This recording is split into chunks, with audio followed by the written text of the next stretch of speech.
Hello, and welcome back to Stories from Ashley's Childhood. Today I'm going to tell you guys about the time I discovered the breakup curse. So I don't know how many of you have, recently had your first love, or maybe you're with your first love now, but mine came when I was about 15, and it was this guy from out of town, and so we were long distance and pretty much only saw each other on the weekends when he drove to town because I didn't have a permit or a license or anything. So I was still riding the bus home from school. Again, no license, no permit, no cool friends with cars. So riding the bus home, and I was a creature of habit. So I came in and put all my things down and went to the bathroom, and I generally went to the bathroom around 4:30. And typically 4:30 was one of the lengthier bathroom runs, if you understand what I'm saying here. So one particular day, during one of these 4:30 bathroom trips, this guy texts me and breaks it off. We're 16 days short of a year, mind you, which for 15 is a pretty long time. Like, I was planning an anniversary trip to go camping. It's fine. I'm a little bitter, but I used that money to get a haircut and buy some new shoes. It was all good. So breaks it off over text, and I'm a complete mess, top to bottom. I'm sobbing my eyes out. I can't compose myself enough to wipe, to get off the toilet. And this goes on for probably 20 minutes because I finally get it together to get myself out of this situation when my mom gets home. And that was usually a few minutes before 5. So this went on like 20-25 minutes. And I come upstairs and I explain, what happened. And she's like, is there anything I can do? And I was like, no, I think I'm just going to go hang out with the neighbor kids and just try to forget about it for a while. So I go across the street and we hang out for a couple hours, and I come home and I'm like, I'm just going to hang out in my room. I don't want to talk to anybody. I actually had a pretty sweet room. So I had like a drum set and a fireplace, and so my room was like half the basement. There was my room, a laundry room, there was a half bath attached to my room, a couple of storage closets, and the garage. So the basement was my domain. This was my zone. So I'm hanging out down there. I got some music playing, texting some friends. I'm starting to feel a little better. And I happened to look up, and between the drum set and my bedroom door, I don't know if y'all have seen Lord of the Rings, but that giant spider that comes out of the caverns and tries to eat Frodo, that thing was standing between the drum set and my bedroom door. And I stared at it and was like, I gotta deal with this. I gotta deal with this situation.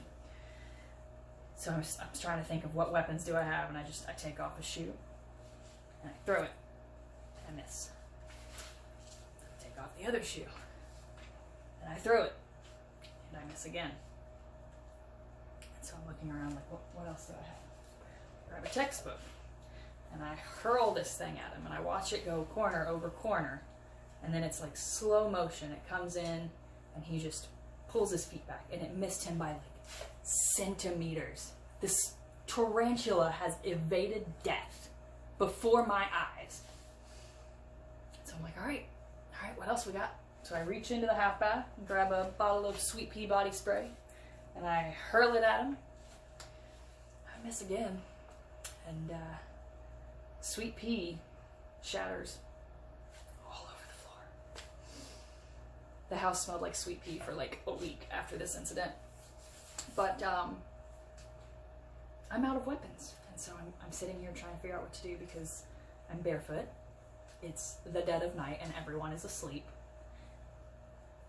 and I have no more weapons by my side. So I'm like, okay, I know there's Terminex upstairs. What do I have to do to get from here to the upstairs coat closet? So I'm doing like mental, like math, like trigonometry and physics. Like, if I run at this angle, how high do I have to jump? It was a shit show. So I don't know how long it's been since y'all have watched Pocahontas, but if you remember the crazy Coco run right before he kills John Smith, or tries to kill John Smith. He doesn't actually kill John Smith. Anyway, crazy Coco run, Olympic long jump over this spider, and I sprint up the stairs to get this Terminex.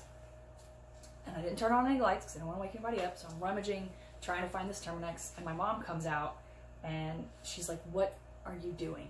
It's the middle of the, what are you possibly looking for? And so I'm like, here's the situation. And she reaches down and grabs a shoe, and I'm like, you're gonna need a bigger shoe. And she's like, it's fine.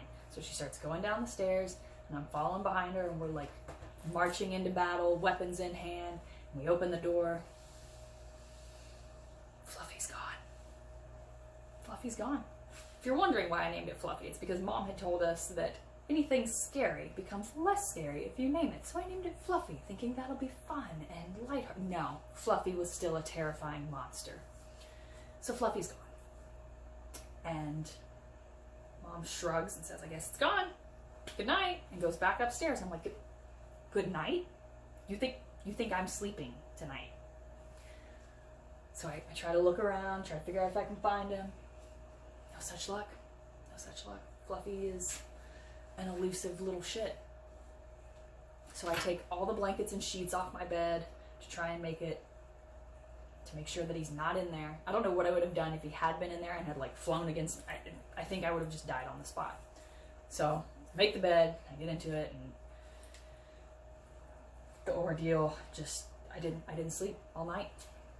Mom found Fluffy days later in the laundry room and successfully ended the life of that spider. So I know what you're thinking. How is one spider a breakup curse? But there were many more. About one per breakup. And most of them died uneventfully. But there was one in college after I had broken up with this absolute sociopath. And the mini fridge that I had brought into the dorm just hatched thousands of tiny baby jumping spiders. They were all over the place. We had an infestation of these spiders. It was disgusting. And all of them happened within 24 hours of a breakup. So I don't know. By my terms, I think that's a breakup curse. So if there are lessons to be learned from this, never, ever turn your back on a spider. Ever. Also, it's probably not a terrible idea to have a Bible and a bottle of Terminex on your nightstand if you're going to live in the basement. Just food for thought. Cheers.